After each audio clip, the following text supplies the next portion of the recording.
Bismillahirrahmanirrahim.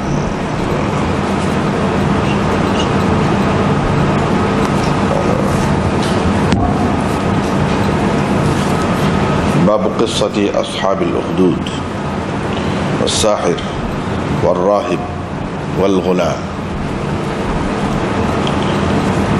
Imam Muslim yang sanadnya meriwayatkan daripada Suhaib bahawa Rasulullah sallallahu alaihi wasallam bersabda, ada seorang raja di zaman dahulu. Dia ada tukang sihir. Bila tukang sihir itu sudah tua, dia berkata kepada raja itu, sesungguhnya saya sudah tua. Oleh itu hantarkanlah kepada saya seorang budak kanak-kanak untuk saya ajarkan kepadanya ilmu sihir. Raja pun hantarlah kepadanya seorang budak untuk diajarnya. Dalam perjalanan dia menuju kepada tukang sihir itu, dia akan bertemu dengan seorang rahib. Ada seorang rahib, padri.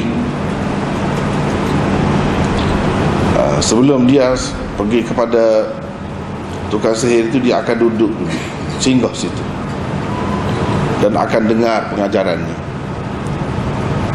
Pengajarannya menarik hati dia. Jadi bila dia nak pergi kepada tukang sihir itu, dia akan lalu di hadapan padri itu dan akan duduk dengar pengajaran dia. Bila dia pergi kepada tukang sihir itu pukul dia.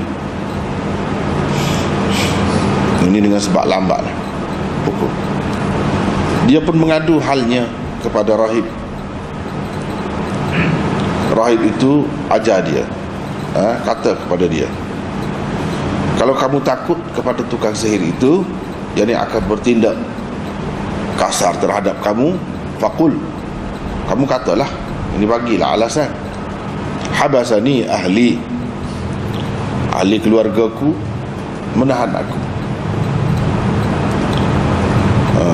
Dan kalau engkau takut ahli keluargamu pula, maknanya kata macam-macam ataupun bertindak terhadap kamu, kamu kata, habasani as-sahir, tukang sihir telah menahan aku, telah menyebabkan aku balik lambat. Gitulah maksudnya. Dalam keadaan dia begitu, duduk pergi mari gitu, pada suatu hari di tengah jalan dia pergi tu, ada seekor binatang yang besar, binatang buas lah. Binatang itu telah menghalang orang daripada lalu di situ. Budak tu pun kata, hari ini boleh aku tahulah, tukang sihir tukang yang lebih baik ataupun rahib ini yang lebih baik. Hari ini hari ujian. Dia pun ambil sebiji batu, lalu kata, ya Allah, jika pengajaran rahib itu lebih kamu sukai daripada pengajaran sahir, tukang sihir, maka kamu bunuhlah binatang buas ini dengan batu, bunuh, supaya orang boleh lalu sini. Dia pun pekunglah, baling binatang itu dengan batu. Dalam riwayat yang lain, dalam riwayat Nasai ada sebut binatang itu singa. Singa. Sini tak ada sebut. Dia kata binatang yang besar gitu je, singa. Dia pun pekonglah dengan batu, binatang itu mati selalu. Orang pun boleh lalulah di situ. Budak tu pun pergi dekat guru dia rahib, cerita kepada dia. Rahib tu pun kata kepada dia, wahai anakku, engkau hari ini sudah melebihiku, sudah lebih daripada aku dan hari ini, kata dia. Sudah sampai gitu sekali mana kedudukan kamu tu, supaya hak berlaku hari inilah. Tapi kamu akan diuji, kata dia. Kamu akan diuji.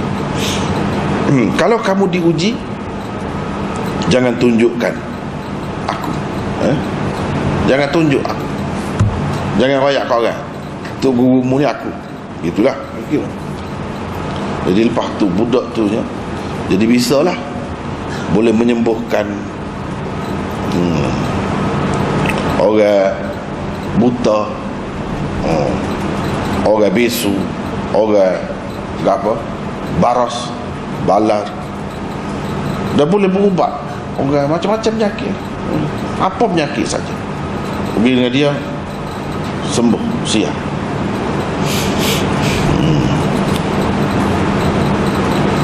Jadi hak buta asal, hak buta baru buta pun boleh pakai.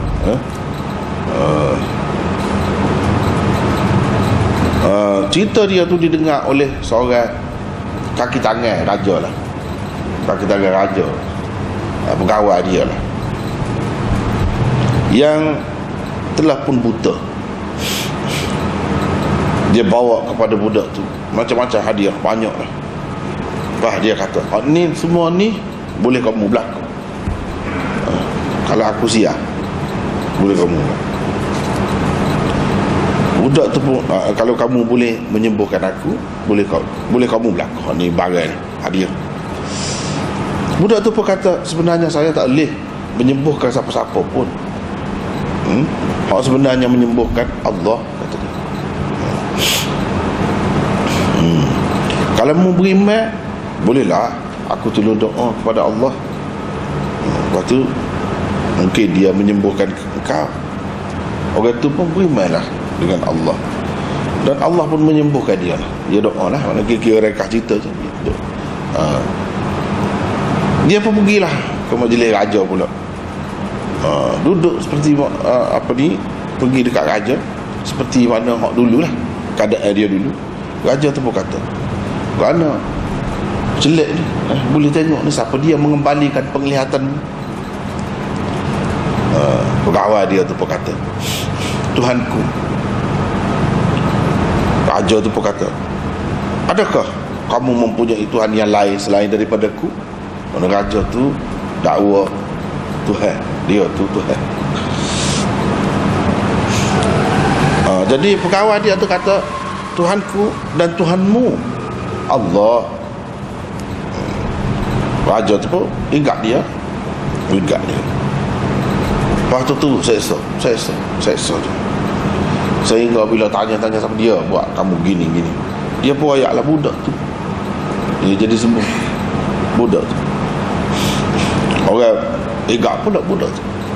Faji Abil Ghulam, dia bawa budak tu kepada raja. Raja tu pun kata ke dia, wahai anakku, sehemu ni hebat sampai begitu, sampai kamu boleh menyembuhkan orang yang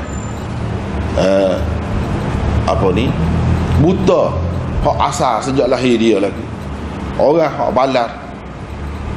Dalam setengah-setengah riwayat yang lain disebutkan orang hak penyakit kusta ke apa, boleh berlaku. Dan macam-macam lagi kamu boleh buat ni, wa taf'alu, macam-macam lagi kamu boleh buat. Budak tu pun kata, sebenarnya saya tidak dapat menyembuhkan sesiapa pun. Yang menyembuhkan hanyalah Allah. Raja pun legak dia lah. Seksa. Jadi tanya, siapa dia ajar mu jadi gini, siapa jadi gini. Sehingga budak tu royak lah, rahib. Tu tuk guru dia, padri tu, rahib tu tuk guru dia, terpaksa lah dia royak. Kena ingat pula rahib tu, buat pergi ke hadapan raja lah, kira-kiranya. Lalu dikatakan kepadanya, irji' an dinik, tinggalkan agama. Diperintahkan supaya meninggalkan agama. Tak sih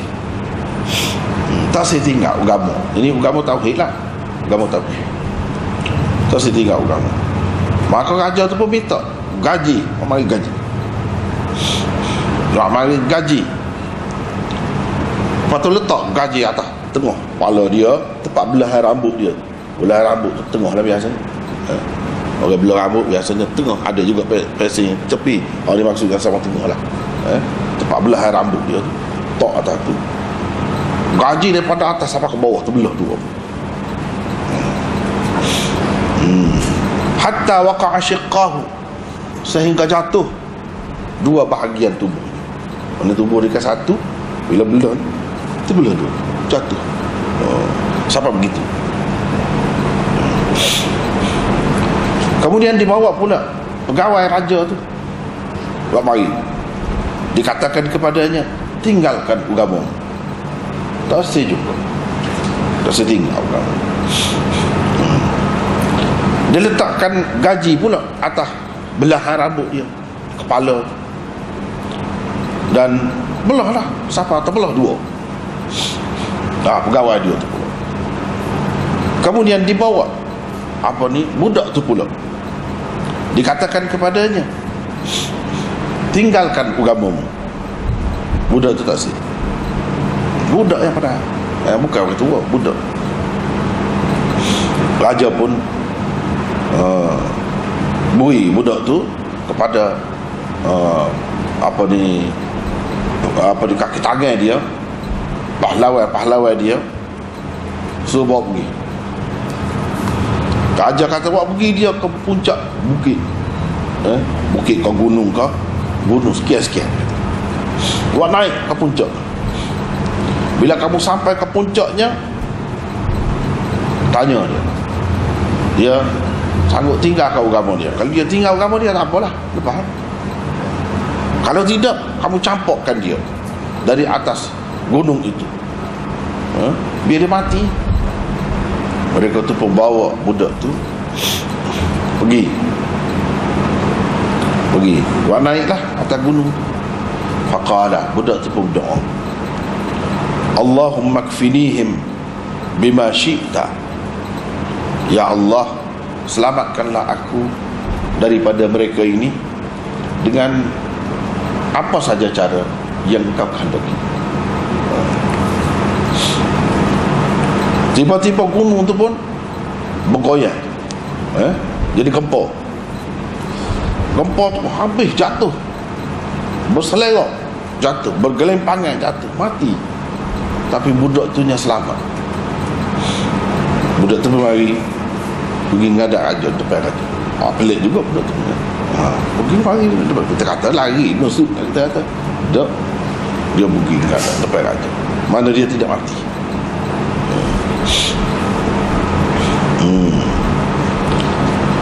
Raja pun kata kepada dia, ma fa'ala ashabuk, kemana pergi orang-orang yang ditugaskan membunuh kamu tu, nempak kamu daripada puncak gunung itu? Dia kata, kafanihimullah, Allah telah menyelamatkan aku daripada mereka. Raja tu suruh pula satu kumpulan pahlawan dia yang lain, bawa pergi pula budak tu. Bawa pergi mana? Raja tu pun, idhabu bihi, bawa pergi dia, fahmiluhu fi qurqur, kamu letak dia di atas perahu kecil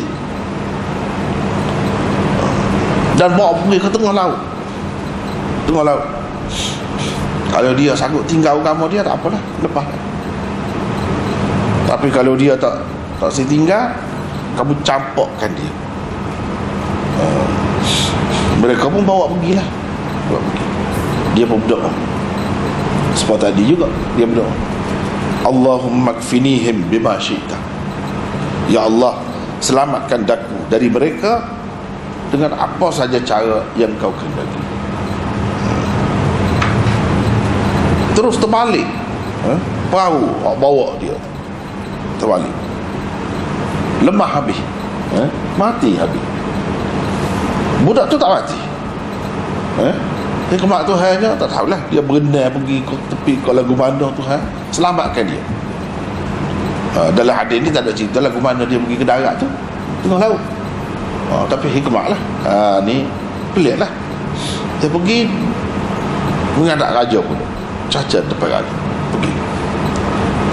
Raja pun kata, mana pergi orang-orang yang ditugaskan membunuh kamu itu? Dia kata, kafanihimullah, Allah telah menyelamatkan aku daripada mereka. Dia berkata, kenapa nak bunuh sangat? Dia berkata kepada raja, kamu tak akan boleh bunuh aku. Tak akan boleh bunuh aku. Selagi kamu tak buat apa yang aku suruh. Budak tu pelik juga. Selagi kamu tak ikut apa hak aku suruh, tak boleh bunuh. Buatlah mana pun, tak boleh. Raja pun kata, kenapa dia?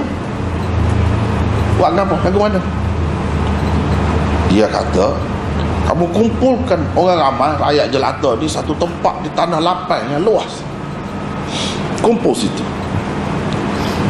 Dan salib aku di satu batang pokok. Waktu ambil anak panah aku, anak panah aku. Lepas tu letak anak panah tu tepat itulah megai dia anak panah tu letak. Letak molek kata dia. Lepas tu kata, sebelum melepaskan anak panah tu kata, Bismillahi Rabbil Ghulam. Dengan nama Allah, Tuhan punya budak ini. Tuhan punya budak ini. Kemudian panahlah saya. Kalau kamu buat gitu, baru boleh bunuh saya. Kalau tidak, tak boleh. Dia kata. Raja pun kumpulkan orang ramai semua di satu kawasan yang terbuka, luar, ramai lah habis. Rakyat jelata dia pergi, dan dia pun, budak itu pun disalib. Kemudian diambil satu anak panah. Budak tu, kemudian dia letakkan anak panah tu di tempat dia. Di tempat dia, di busur dia tu. Kemudian kata, dia berkata, raja tu ataupun wakil dia lah, Bismillahirabbil Ghulam. Dengan nama Allah, Tuhan punya budak ini. Kemudian panah, dipanah. Bila panah tu, anak panah tu kena sini, di pelipisnya. Sudra tu mana pelipis, kawasan ni lah, kawasan kena sini. Sini, kawasan sini ni orang panggil pelipis. Sudra alin ni lah.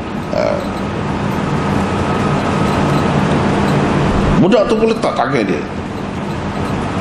dia tepat kena anak panah tu. Lalu matilah dia.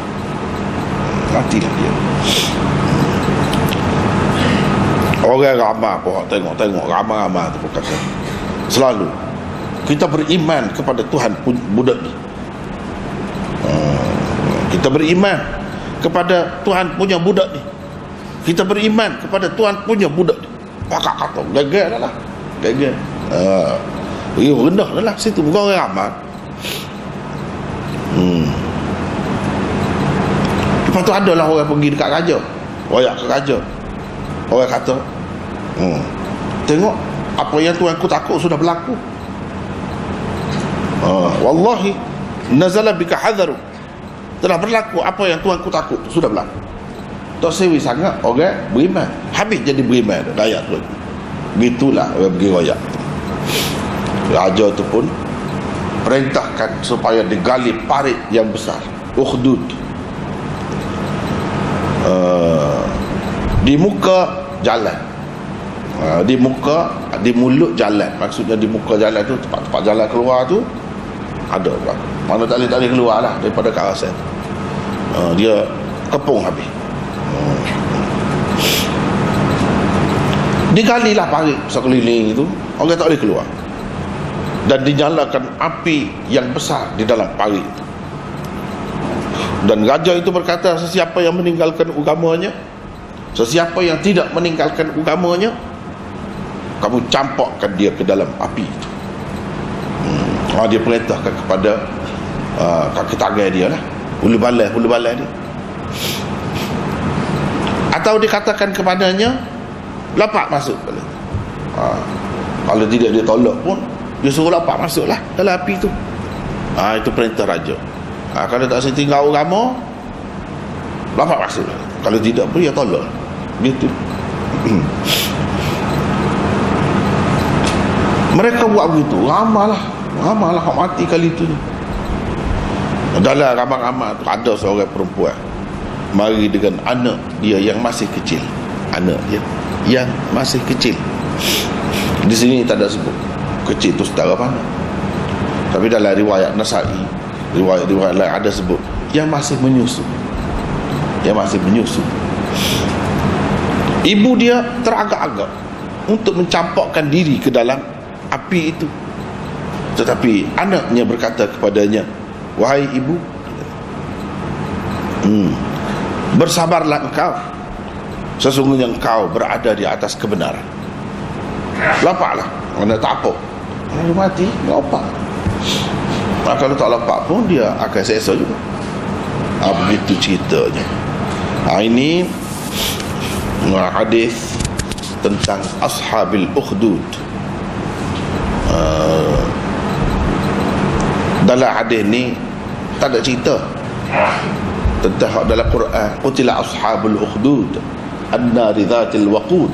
Adakah ni atau mana, tak ada cerita dalam riwayat. Tapi dalam riwayat Tirmizi ada sebut. Ada sebut. Tapi yang sebut itu pun perawinya.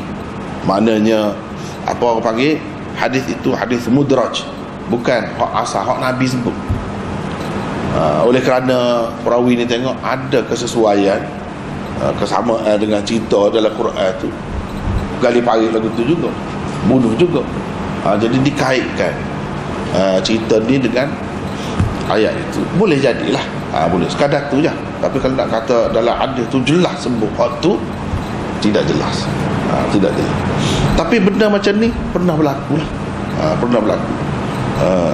Kalau tidak apa ni kaitkan dengan Quran tu pun, dalam hadis ni jelas dah cerita tu. Jelas dah.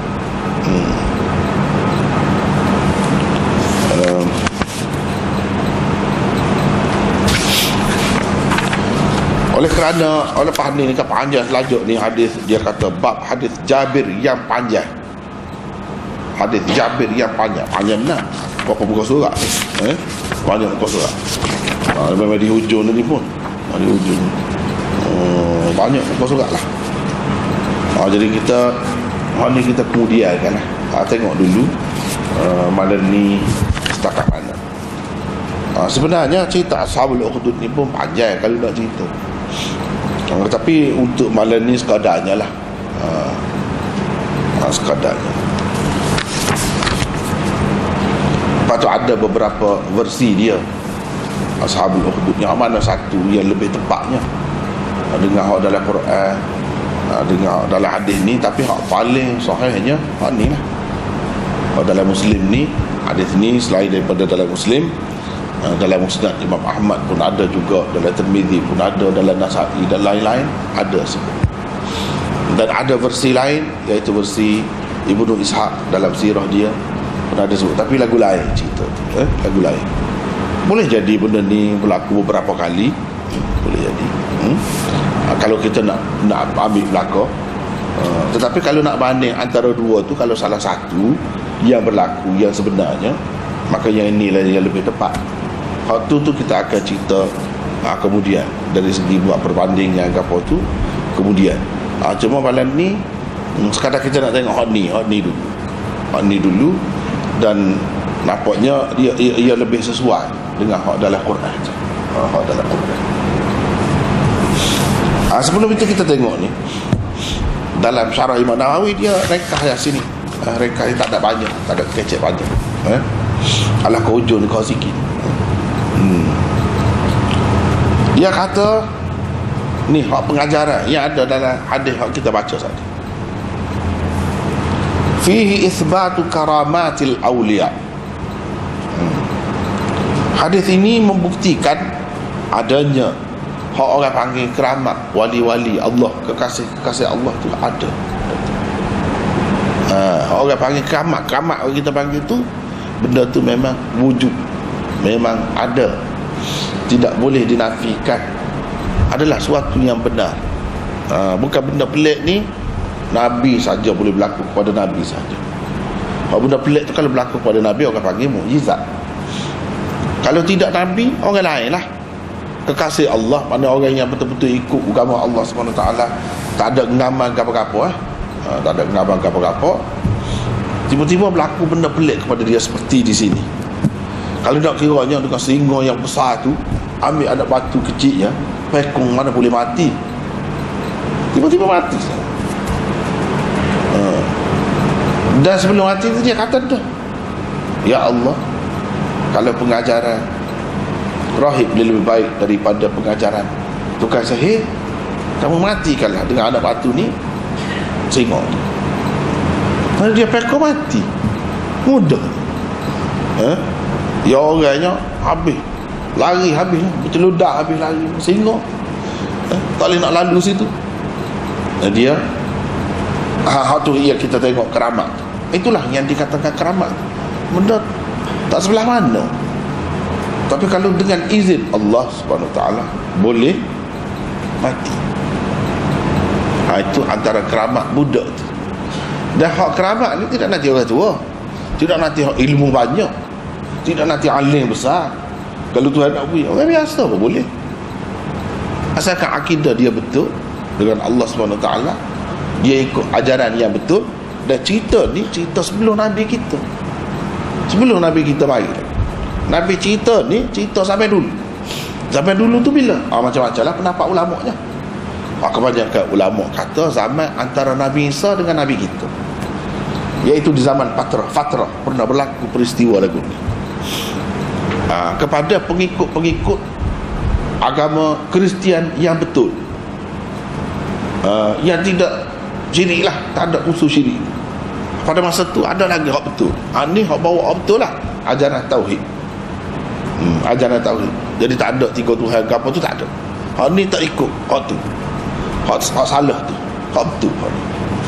Ada pada masa tu. Jadi keramat ni suatu perkara yang kena terima. Tak ada boleh katakan orang Islam yang tidak terima kecuali puak-puak Mu'tazilah. Sebab tu demo tu yang kuat sangat guna akal dia. Dia tahu lah pusing-pusing benda tak pernah sabar. Tak pernah sabar. Yang sebenarnya terima sajalah, apa salahnya. Benda ni sudah berlaku. Dan Nabi SAW tak ada komen apa, tak ada kata apa. Dan tunjukkan, sebutkan cerita ni sebagai suatu kelebihan ahli tauhid. Kelebihan ahli tauhid, kelebihan orang yang bawa satu ajaran yang serupa dia bawa. Itu kelebihan Allah SWT nak bagi kelebihan kepada orang-orang macam tu. Apa peliknya? Nabi SAW pun tak ada tahu. Dia terima saja benda tu. Kemudian bukan seperkara, bukan seperkara. Jadi budak ni setengah ulama kata tak balik lagi, tak balik pun lagi. Setengah ulama kata balik, dah baru-baru balik lah. Jadi kira-kiranya nak belajar ilmu ni banyak tak ada lah. Cuma orang hidup belajar ilmu tauhid, ilmu agama sikit-sikit banyak dengan rahib tu je lah. Jadi rahib dia bukan orang alim. Alim ni kita kata ulama ni orang Islam dah, orang selepas Nabi kita orang panggil orang alim. Ini rahib. Rahib mana cerita orang sampai dulu lah. Kalau tidak dia tak sebut gitu. Cerita hak sampai dulu. Nak ceritanya hak sampai dulu pun ada hak betul, hak molek yang bawa akidah yang benar, akidah tauhid supaya hak Nabi kita bawa ada. Dan Allah SWT tunjukkan pada mereka itu bukti-bukti daripada dia. Termasuklah hak ni, hak Imam Nawawi kata fihi itsbatu karamatil awliya. Hadis ini membuktikan memang wujud adanya keramat para wali itu. Orang tak boleh nafi. Antaranya hak tadi, antaranya hak keramatnya kepada dia. Okey, hak lagu ni dalam Quran sebut Nabi Isa ada. Jadi Tuhan beri kelebihan dia pun lagu tu sebab dia ikut Nabi Isa, ajaran Nabi Isa hak sebenar. Dalam Nabi Isa yang sebenar, wa yubri'ul akmaha wal abrasa biiznillah. Dalam Quran disebutkan Nabi Isa pun lagu juga boleh menyembuhkan orang hak buta asal, hak baras, apa ni orang panggil penyakit bala tu, hitam apa ni putih gitu, hak tu tempat-tempat tertentu di tubuh tu. Jadi buruklah rupanya, jadi bodohlah. Dia sapu je, sapu. Sebab itu orang panggil Al-Masih. Nabi Isa tu Al-Masih, sapu. Sapu siang lalu, tak ada punya ubat apa-apa. Kalau hak Nabi Isa berlaku lagu tu pada dia, orang panggil mukjizat. Kepada budak ni zaman dia tu lah, kira-kiranya umat Nabi Isa lah, umat Nabi Isa. Allah SWT bui kepada dia, ya ikut ajaran Nabi yang sebenarnya serupa yang Allah bagi kepada Nabi. Itu hikmah ayatnya, ikut cara Nabi tu Tuhan bui, kelebihannya lebih kurang macam tu. Walaupun dia tidak Nabi, dia seorang budak lagi, tapi kelebihan yang dia dapat tu jenis-jenis tu lah. Sebab pada masa tunya hebat ilmu perubatan. Ilmu perubatan ni hebat, ilmu bomo ni hebat pada masa. Sebab tu Tuhan beri Nabi Isa ni lebih kau tu. Tak boleh nak lawan dia. Orang lain ke mana-mana lebih pun beri ubat juga. Kena ikut cara lagu ni, senaman lagu ni, macam-macam cara tu. Dia pada sapu kalah berlaku. Tak boleh nak lawan dah lah. Itulah orang panggil mukjizat. Mukjizat tu maknanya satu perkara yang melemahkan orang, tak mampu orang nak lawan. Dan dia pun tak ada beramal apa-apa khusus. Sebab kita kata ilmu dunia lah, ilmu dunia, supaya orang kita ni dia boleh juga pelik-pelik lagu tu, tapi dia mengamal ajaran-ajaran yang tertentu. Hak tu orang panggil ilmu dunia. Hak tu tidak kamat. Hak tu siapa saja belajar boleh. Hak tu banyaklah syarat-syarat dia, tak kira lah syarat dia, macam-macam lah syarat dia tu. Walaupun syarat dia tu bagus, kita kata jangan beli kedai kafe, syarat dia tak boleh beli dengan kafe. Kalau sampai dulu waktu terima ilmu lagu ni, jangan cucuk rokok kan dengan orang kafe. Orang sampai begitu syarat dia. Cucuk rokok sama Islam tak apa pula. Cucuk rokok orang kafe, itu syarat dia. Yang anda tahu zaman itu siapa lagu tu lah, tak boleh lah. Tak boleh tinggal semayang. Tak boleh tinggal semayang. Tak boleh derakor kepada dua ibu bapa. Molek belakang tu tersebut. Tapi ilmu dunia, walaupun yang diamalkan tu dibaca tu ayat Quran. Baca misalnya, innal ladzi farada 'alaikal qur'ana laradduka ila ma'ad 33 kali. Lepas tu isyarat gini. Isyarat lah dia ada lah isyaratnya. Baca kau ni 33 kali. Isyarat gini. Baca ya dzal jalal wal ikram 3 kali misalnya. Isyarat gini. Boleh lah dia nak. Walaupun guna Quran, orang panggil ilmu dunia juga. Hak boleh, hak pelik tu bukan kamat tu. Kena faham molek tu. Ramai orang kita kadang-kadang dia tak faham. Dia nampak guna pelik kamat lain. Dia ada cara-cara yang tertentu. Orang kafir ada cara dia, orang Islam ada cara dia nak dapat kelebihan tadi. Taluk kau, orang tak nampak kau, ataupun boleh merentasi jarak yang jauh dalam masa yang singkat kau, boleh macam-macam lah. Boleh. Kalau dengan cara tadi, itu orang panggil masih ilmu dunia. Ilmu dunia ni ulama-ulama yang ikhlas, yang ikut cara hadis, ikut cara tasawuf sungguh pun dia tak sih. Tinggal tu semua dulu baru mari. Sebab apa? Ilmu hak Nabi ajar ni, dia ajar cara ikhlas. Tak ada nak benda-benda tu, tak ada. Kanan ni baca, kanan ni bangun tengah malam, kanan ni tidak berhubung dengan orang kafir, tidak bagi keuntungan kepada dak, kanan faham agama yang dibawa oleh dia tu. Kita tak sewak gini ni kerana ikut Allah Rasul. Tak ada ngamal apa-apa, tiba-tiba Tuhan bui. Hak tu baru kamat. Dan kamat ni dia bukan ikut suka dia, bila dia nak boleh mari lalu. Dah. Bila Tuhan nak bui. Kalau Tuhan tak sebut tak jadi. Ada pun ilmu dunia tadi, bila dia pakar azimat dia yang tertentu, kira-kira jadi. Memang jadi. Jadi dia lebih bergantung kepada azimat dia, ataupun bacaan dia, amalan-amalan dia lebih bergantung pada waktu. Dan tidak buat gotu, tidak buat goni. Walaupun hak Islam larang, hak dia tidak buat tu kerana nak dapat waktu. Tak boleh. Lepas tu tidak harus kau belajar. Kalau betul, harus tu cerita lain. Harus tu cerita lain. Dari segi hukumnya harus. Kalau ayat Quran tak ada salah, tak ada gapol, maksudnya molek. Tapi bila peluang kita nak mati syahid, nak dapat, nak ada lah lagu tu. Dah kalau tak lulus saja. Jadi yang berani pergi perang tu pun tak tahu dah kita tak lu. Situ cabarannya. Ya sahabat dulu tu apa yang Nabi tak ajar? Tak boleh ke Nabi nak ajar? Biar tak lu. Dan kalau tak lu, bila nak ada peluang nak dapat mati syahid? Jadi tak sih kau. Tak ada kelebihan kau tu. Dia duduk situ. Dia pengorbanan ni kadang-kadang dia kena mati dulu macam budak ni. Bila mati habis orang Islam. Dia mati seorang tapi dia nak cara gini. Tu kita ada berasa dengan sebab tak lu kita tu hebatlah kita kuat. Dah kadang-kadang orang tak masuk Islam dengan sebab tu. Masuk Islam ni apabila sadi macam tadi. Dia kena mati dulu. Kena berkorban lah. Ya tak ya, kena mati juga. Jadi budak ni antara kerabat dia kepada dia, dia minta doa minta doa dengan Tuhan. Kalau orang sakit kau buta kau gapo kusta kau gapo sakit kau berat-berat lah sampai gitu kira-kira je tak ada ubat. Pergi dengan dia siap. Itu tu hebat. Itulah orang panggil kerabat. Dia tak ada amal ilmu-ilmu tertentu.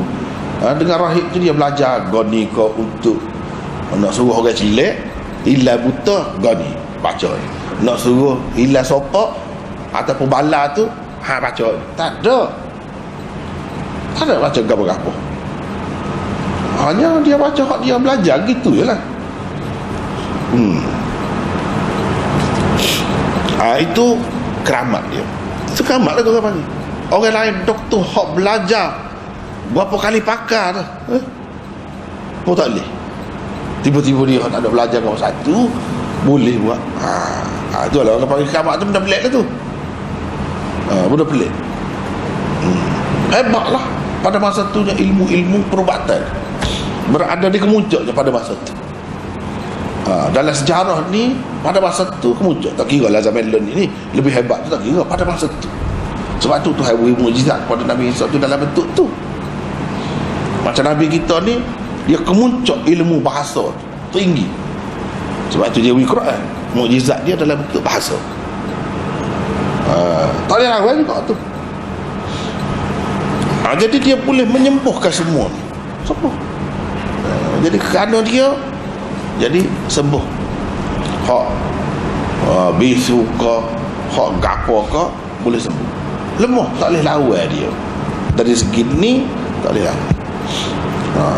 Jadi bila-bila pun ni pun kata-kata lawan tu tak ada kau satu. Tak ada alat, tak ada kalau kita tengok hospital tu kamu main alat dia je berserabut dah. Kalau orang sakit teruk-teruk tu dah masuk dalam wak khusus tu parah benar lah macam-macam alat guna. Tiba-tiba katakanlah satu orang tu tak ada kau satu. Pasal dia tak akan akui, tak akan lemah. Tiba-tiba dia sapu je ataupun dia siu sialan boleh bangun dah misalnya. Kau sakit ngak-ngak tadi tu. Pasal dia tak saya akui kalau lagu tu tak lemah mana. Tak ada guna alat apa tak ada. Kalau berlaku benda ni telah berlaku dalam sejarah ni ada antaranya hak ni cerita ni antaranya hak ni. Jadi dianya doa je dan dia tidak lupa. Ni satu pengajaran kepada kita ni, iaitu bila-bila kita nak berubat nak gapo pun biar ada ingat dakwah tu, nak seru orang kepada Allah, biar orang ni kembali kepada ajaran tauhid, biar orang hilang hak syirik, dia kena ada hak tu. Itulah cara perawat ataupun doktor yang paling baik, yang ideal dalam Islam. Naknya lagu tu itulah peluang. Sebab orang ni kan bila dia lemah, dia mengharapkan sangat dengan kita, dia akan tunggu apa yang kita kata. Walaupun kita kata dia tu kata dia nak siap, biarlah dulu. Lepas tu dia kau fikirlah pula. Itu peluang. Tengok Nabi Yusuf kan, bila orang tanya dia tahu tak mimpi, dia pandai tak mimpi. Nabi Yusuf dakwah dulu. Dia kata ni Allah belaka, tidak dia. Arbabun mutafarriquna khairun amillahul wahidul qahhar. Misalnya adakah Tuhan-Tuhan yang banyak lebih baik? Dia ajak orang mikir, biar tinggalkan syirik dan terima ajaran tauhid. Semua nabi-nabi atau wali-wali, termasuklah budak ni, lagu tu cara. Hak tu yang kita kena belajar, kena turut hak tu.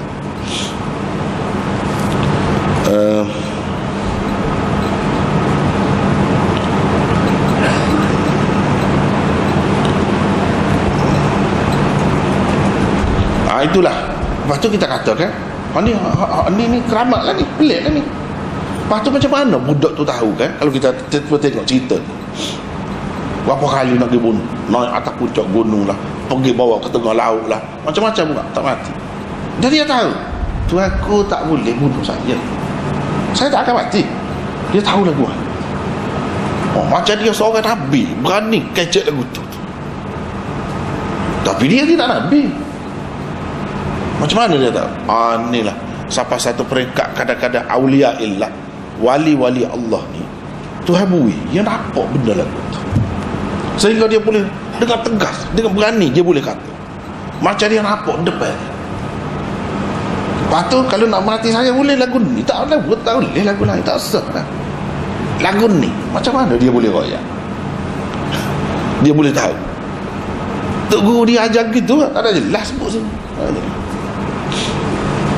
Tok Guru dia tak ada kata mu ni akan diuji, cuma dia kata mu akan diuji. Uji lagu mana. Lepas tu kalau sampai ke peringkat nak mati, orang tak akan boleh bunuh mu, baru dia akan boleh bunuh mu apabila mu ajar dia royak gini. Ada ke? Tak ada sebut ni. Kepada kita orang Islam, benda-benda lagu ni boleh kalau Tuhan nak ajar sendiri.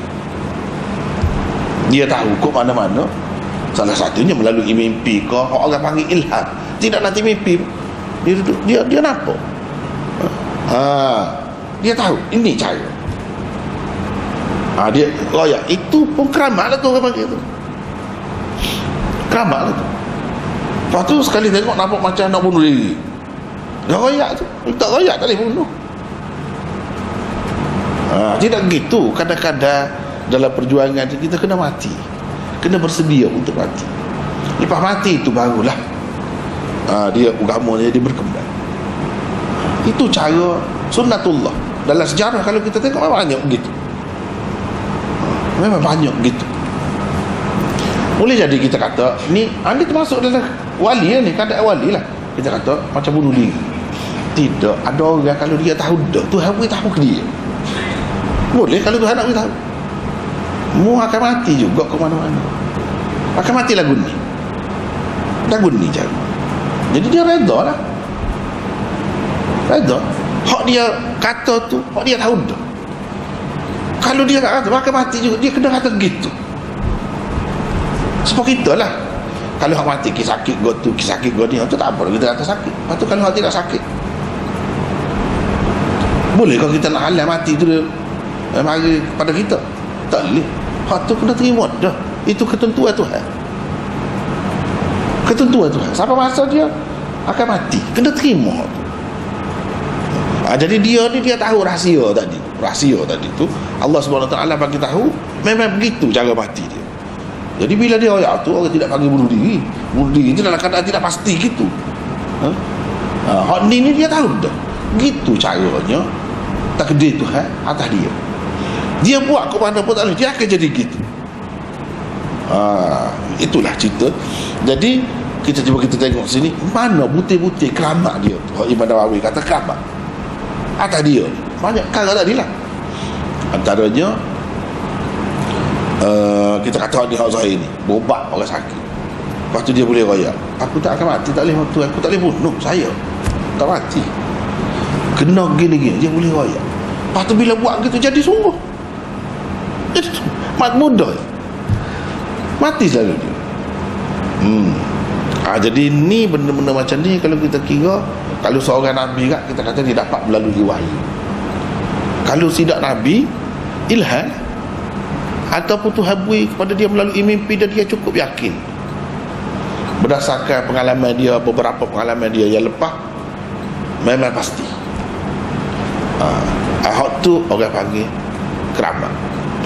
Apa keramat dia lagi awal lagi? Kalau tahu atas bukit tu macam mana tu pelik tu. Kalau gempa bumi dia kan ada sekali juga. masa kocok bukit tu, gunung tu bergoyang tu, gepor lah kita kata, kan dia ada juga. Macam mana orang lain mati yang tak mati? Itu benda pelik juga tu, melemahkan. Kalau nak kira orang lain pahlawan, pahlawan tu panglima saja hak bawa pergi tu. Dia budak tak berarti pergi tahu ke laut, sama juga. Macam mana dia boleh lepas? Dan kiranya seorang yang berani, kalau dia nak lari boleh tu, dia lari. Tapi tidak jenis tu. Dia ada mesej dia, ada misi dia kata, nak bawa ajaran tauhid. Boleh jadi kiranya dia faham dengan cara dia mati gitu, ajaran tauhid yang akan tersebar. Jadi dia sanggup berkorban. Dia berani nak wayaknya orang yang bawa ajaran tauhid, ada ajaran tauhid, dia takut ke orang. Dia tak takut ke mati. Cuba tengok, dia pergi. Bila selamat dia pergi, dia cegak depan rata. Memang tanya kan, dia jawab, oh ya, berani ke tu, luar biasa tu. Ni apa dia tu, tidak keramat. Itulah keramatnya. Antara keramatnya berani, tak pandai dengan budak. Nak setara mana lah budak kita kata. Dia tak gelak. Cuba tengok, itu antara keramat dia tu. Hak ni, hak di sini Imam Nawawi sebut ni, mana hak kata keramat, itulah benda. Tok guru dia pun gitu juga. Kalau kita perhati tok guru dia Rahib, tok guru dia tu macam tahu dah orang yang bawa ajaran tauhid pada masa tu terutamanya memang akan diuji. Memang kalau kita tengok sejarah agama Kristian ni memang teruk, dahsyat. Dahsyat. Mereka telah diuji dengan amat dahsyat sekali. Tidak berlaku kepada orang-orang lain. Jadi saya belah-belah ni dengan gaji tu biasa. Raja-raja ni bertukar-tukar pun hak zalim. Sebab itulah antara sebab agama Kristian ni dia lenyap, hilang. Lepas tu kitab suci dia tu kan jadi diselewengkan, tak tahu hak mana hak sebenar, bahasa asal tak jumpa. Sebab apa? Raja-raja bakar, habis, bunuh. Setara tu orang Kristian ni kena seksa. Tetapi kemudiannya dia naik juga atas nama Kristian tu. Tapi hak tak betul dah lah, ramah tu, hak lenin. Tapi kalau nak bawa ajaran yang betul ni, dia kena ujian. Jadi tu guru dia tu tahu dah. Dia kata dah, memang sungguhlah berlaku. Apa yang berlaku ni memang sungguh. Jadi kalau kita kata rahib itu pun wali, boleh jadi juga. Jadi bila dia tengok budak ni sampai gitu sekali, mu ni lebih pada aku dah ni kalau setara ni dia boleh royak peringkat tu. Peringkat kalau setara ni lebih daripada tu guru dah. Jadi kira-kira untuk guru dia tu pun gitu juga. Cuma anak murid ni lebih daripada tu guru.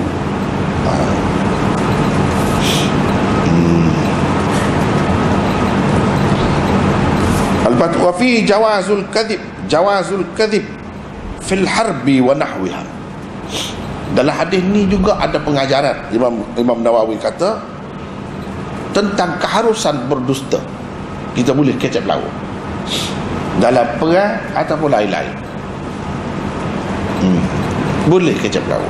Misalnya tadi rahib tu ajar kan, sebab bila dia sapa kepada tukang sihir tu lambat, yang adalah lewat muka berhenti tengah jalan, tukang sihir tu bahaya dia lah, bahaya. Lepas tu tanya apa lambat begitu gini. Jadi bila dia ni susah hati, dia mengadu hak kepada tu guru dia kata gini, semula kalau pergi siapa lewat dekat dia, royak lah keluarga aku tu, kata dia, keluarga aku suruh buat kerja apa-apa kau menyebabkan jadi saya lambat. Jangan sebut mau belajar dengan aku, jangan sebut. Sebab pada masa tu dalam keadaan orang benci sangat kepada ajaran tauhid, ajaran Kristian yang benar ni, orang benci. Raja ke apa, pemerintah tak suka. Kalau tahu bahaya orang bawa ajaran tauhid ni sampai begitu sekali. Jadi bila ahli keluarga dia pula balik lambat, kena bahaya pula. Tak kena bahayanya untuk guru betul. Rahib tu, dia memujuk semua, dia menenangkan budak tu. Ahli keluarga pun bahaya juga, ahli tukang sihir pun bahaya juga. Jadi dia terpaksa berdusta di situ. Bagi Imam Nawawi, dia kata hadis ini menunjukkan boleh berdusta. Sebab Nabi tak kata. Kalau tak boleh, mesti Nabi kata. Sepatutnya dia tak ajam gitu, tak boleh lagu tu. Tidak. Maka dia sebut ni sebagai pujian lah kepada rahib dan anak murid dia, sebagai pujian. Dia tak ada komen ke apa-apa. Ini menunjukkan bolehlah. Walaupun setengah-setengah ulama mengatakan sebenarnya tidak jelas lagi berdusta di situ. Macam Al-Ubbi, dia kata ini bukan dusta, tauriah. Dia buat pergi beza sikit lah. Tauriah ni mana guna perkataan yang ada beberapa makna. Mana kita tinggalkan makna yang dekat ataupun sekurang-kurangnya dua makna. Kita tinggalkan, mana kita tak pakai makna dia yang dekat, kita pakai makna dia yang jauh. Itu akan panggil tauriah. Bukan kadzib. Misalnya kalau kita kata orang Melayu lah, kita lah adik adik ni adik hak sungguh. Oh iyalah juga, adik darah daging kita lah. Adik juga orang. Adik isteri, orang panggil adik ni. Ni adik saya. Adinda kita kata. Kalau bahasa surat kan adinda. Adik kita sungguh pun kita bahasa adinda juga dalam surat. Adik bini kita pun kita panggil adinda juga kan. Jadi ada dua makna tu. Begitu juga abang. Abang ni abang sungguh. Oh iyalah juga. Abang suami. Oh dia panggil abang juga. Dia panggil abang juga.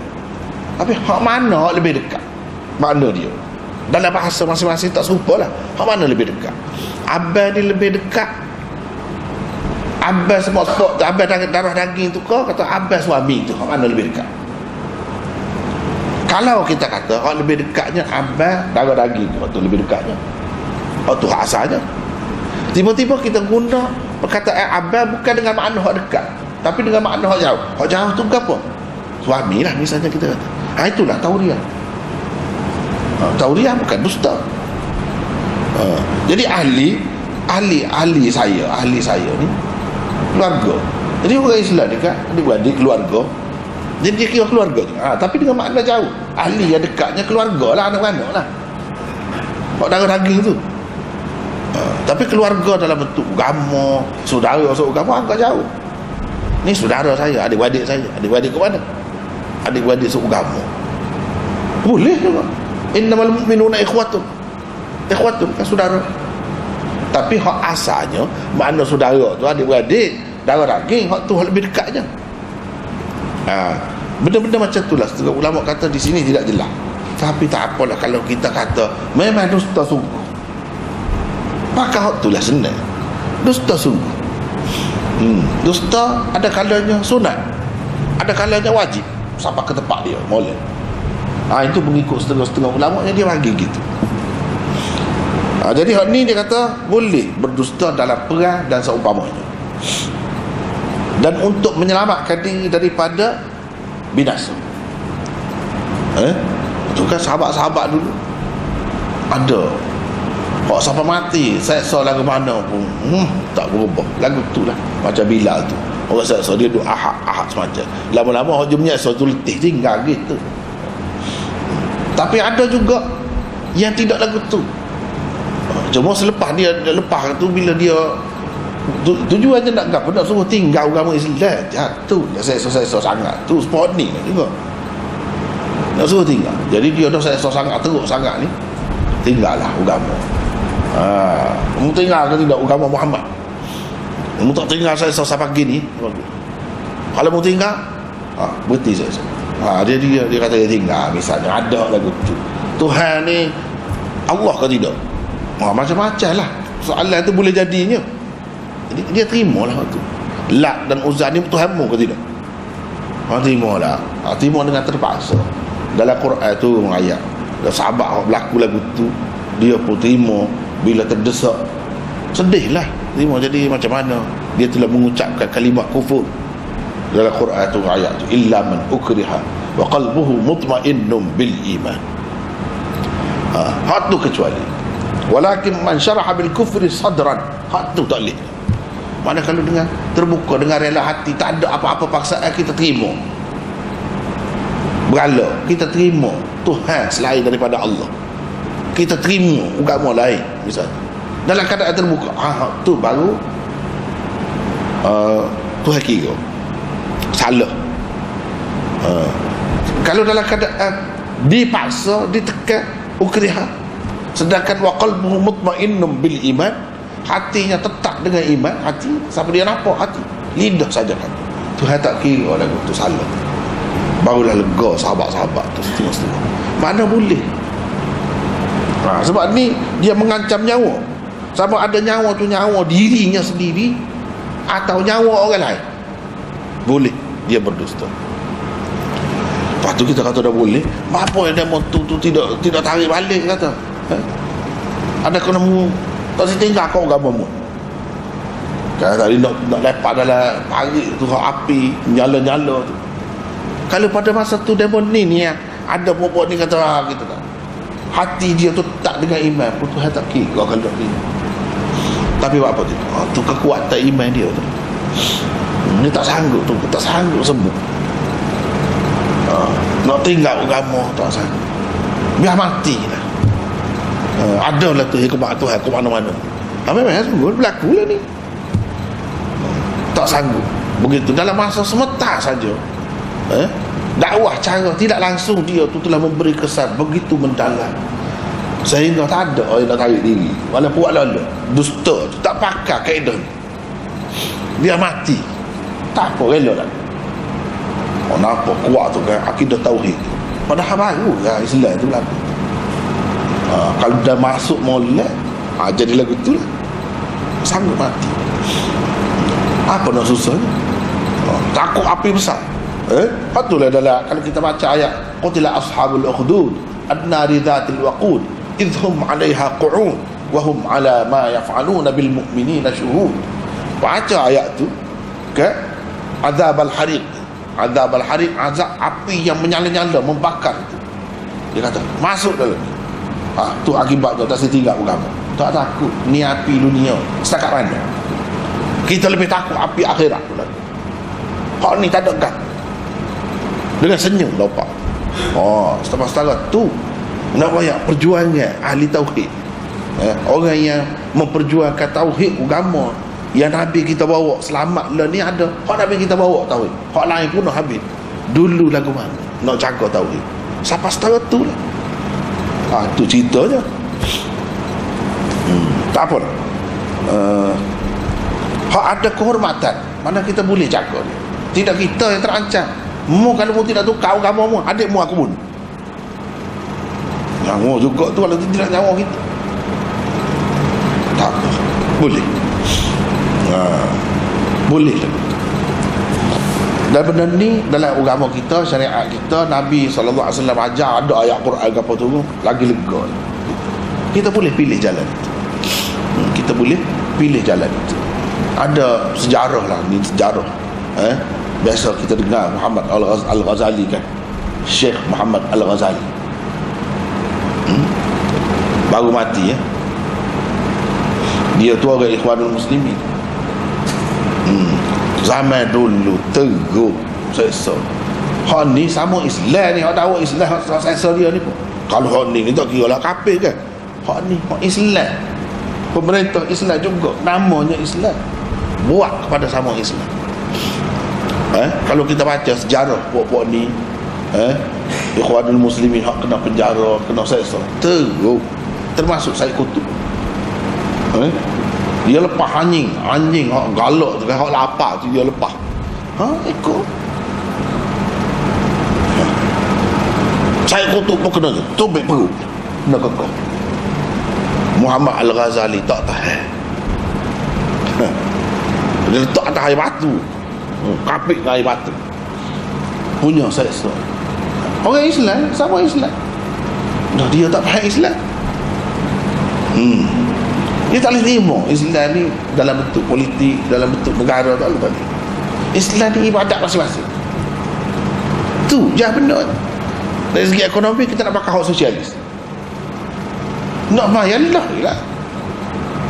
Namun dia tak segitu, tak boleh. Tu je masa bendanya. Padahal dia tu Islam juga. Dia tidak yakin dengan Quran. Hakikatnya kita serah kepada Allah SWT lah, tapi gitulah keadaan Muhammad Al-Ghazali tak tahu. Maka dia lepaslah dia. Tapi hikmat juga dia lepas. Dia pun fikir gitu juga. Kalau dia lepas, dia nak dakwah, tengok dia dakwah pak mati kan. So kerja dia tu dengan sebab dia panjang umur tak mati, gapo dia boleh buat. Banyak benda dia telah buat. Tapi kalau dia mati situ, yalah Tuhan boleh buat macam-macam, kita tak tahulah tu. Tapi nak ayatnya dalam perjuangan Islam ni macam-macam sudah berlaku. Sambil saya kutuk tak asli dalam mana-mana. Dia jenis kerah kan. Kerah kena. Tapi ada kutuk dah ayat. Syekh Muhammad Al-Ghazali tu lepas kan dia hidup lama, boleh jadi tuk kepada Syekh Yusuf Qardawi, gapo semua ni. Ni anak-anak buah dia. Dia tu tak tahan. Tapi dia ingat dalam hati dia nak dakwah. Memang dia buat semua. Bila keluar dia tak berhenti dakwah. Selama mana pula dia boleh betul fahaman yang salah, yang tak betul dalam agama ni, sebanyak mana fahaman yang melampau dengan sebab dia. Begitulah dia. Kita tidak tahu hati orang masing-masing tu, serah ke dia. Allah tahu. Hak tu kita jangan kata orang ni buat cara dia, Allah dia mau tahu, dia mau berurusan dengan Allah. Kita pun berurusan dengan Allah tu, masing-masing buat. Nampak ke mana gitu. Al-akmah dia kata, iaitu orang yang lahir, semenjak lahir dia buta, itu akmah. Tak apalah, hal lain tu dia tak ada sebut banyak mana,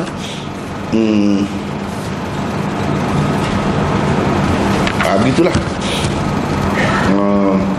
Jadi kalau kita ambil di celah-celah ni, banyak lagi ceritanya. Asalnya kita tak ada nak sebut habis malam ni. Kita akan sambung insya-Allah minggu depan. Pasal banyak lagi versi lain cerita ni. Hak mana hak paling sahih, dan apa pengajaran di sebalik cerita ni selain daripada kita sudah sebut dah tadi sikit sebanyak. Banyak lagi pengajaran yang lain. Di samping kita akan tengok tafsiran dia. Qutila ashabul ukhdud an-nari dhatil waqud idhum 'alaiha shu'ud idhum 'alaiha shuhud qu'ud wa hum 'ala ma yaf'aluna bil mu'minina shuhud. Duk tengok orang suka kan, orang kena bakar dalam api tu, tengok apa dia duk tengok, suka duk tepi pari tu. Sesok jadi lagu mana. Jadi dari segi tafsirannya, kaitan dengan tafsiran nak tanda akidah tauhid ke apa tu, rasanya kita insya-Allah sambung minggu depan. Minggu ni setakat tu dulu. Wallahu a'lam.